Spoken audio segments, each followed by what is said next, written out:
आज हम वीरभद्र सिंह जी को याद कर रहे हैं। ये प्रदेश इंदिरा गांधी जी ने बनाया। 1971 को इसी जगह पे श्रीमती इंदिरा गांधी जी आई और उन्होंने हमें एक अलग राज्य दिया। और आपको मालूम है कि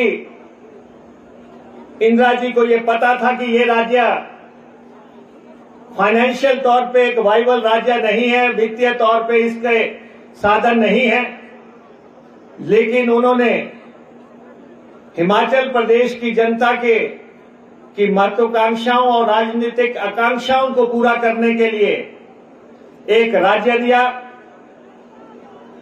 और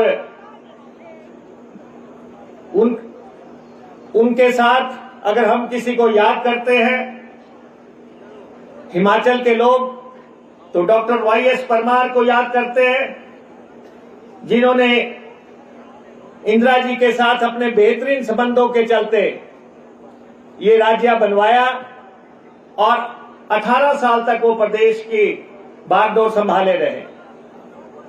जो राज्य हमें मिला, जो डॉक्टर वाईएस परमार ने राज्य की स्थापना की, अगर उसमें किसी ने रंग भरने की कोशिश की तो वो शख्सियत थी वीरभद्र सिंह। वीरभद्र सिंह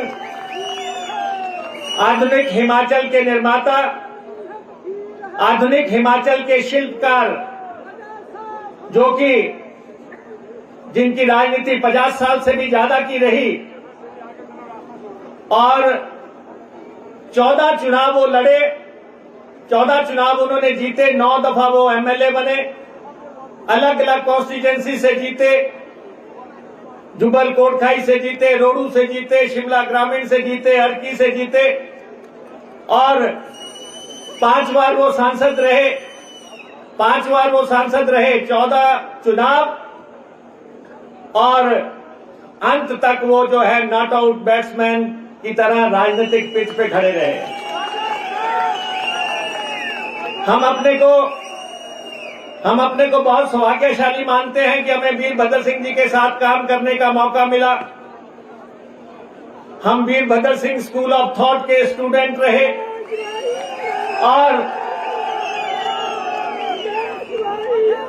और लंबे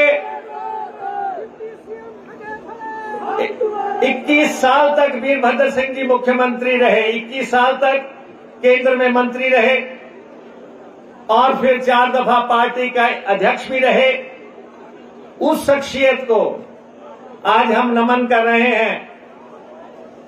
इंसान वही है, नेता वही है जिसको जाने के बाद याद किया जाए, जो जाने के बाद याद किया जाए।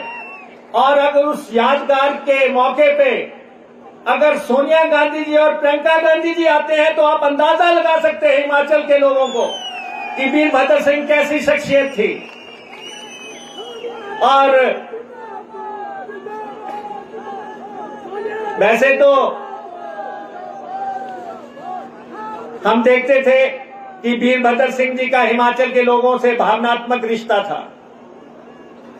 एक सच्चे जननायक और जनसेवक थे और हम जब उनके साथ टूर करते थे, रात को 12 बजे जब सोने को जाना होता था तब भी पूछते थे कि कोई मिलने वाला तो नहीं रह गया। रात को 12 बजे भी बिस्तर पे जाने से पहले जो व्यक्ति पूछता कोई मिलने से तो नहीं रह गया, और जो सुबह 8 बजे तैयार होकर कुर्सी पे बैठ जाते थे कि मिलने वाले आ तो नहीं गए। ऐसा रिश्ता उनका हिमाचल की आम जनता के साथ था। और हमने देखा, हमने उनको लोगों के दुख दर्द में साथ रोते हुए, आंसू बहाते हुए देखा है। और आप सबने देखा होगा, ये ऐसी शख्सियत जो है वीरभद्र सिंह थे। तो इसलिए ये हिमाचल के विकास और स्वाभिमान की प्रतिमा यहां पे स्थापित हुई है। और मैं सोनिया जी को ये जरूर बताना चाहता हूं, उन्होंने राजीव गांधी जी के नाम पे यहां पे जो राशन की योजना शुरू की थी, 3 दालें तेल, नमक, चावल, गेहूं जो भी था सब सारे हिमाचल को देने का वो आज दिन तक परंपरा चल रही है। आज दिन तक सारे हिमाचल को राजीव जी की उस योजना से हम लाभान्वित कर रहे हैं। दूसरा, उन्होंने हिमाचल प्रदेश में पेड़ न कटे उसके लिए उन्होंने लकड़ी के पेड़ों की पेटियां जो है बनती थी उसको बंद करके गत्ते की पेटियां शुरू की जो आज दिन तक चल रही हैं। तो ऐसे ही सोच के प्रतीक जिनका अमृत सेन जी ने भी अपने जिक्र किया किताबों में कि उन्होंने शिक्षा के क्षेत्र में अद्भुत काम किया और बच्चियों के लिए अद्भुत काम किया, आज हम उनको नमन करते हैं और उनको याद करते हैं और इस प्रतिमा को हम सलाम करते हैं। और खास तौर पे प्रियंका गांधी जी का और सोनिया गांधी जी का हम बहुत आभारी हैं कि वीरभद्र सिंह जी को उन्होंने इतना सम्मान दिया, आज इस समारोह की गरिमा बढ़ाई। आपका बहुत बहुत धन्यवाद।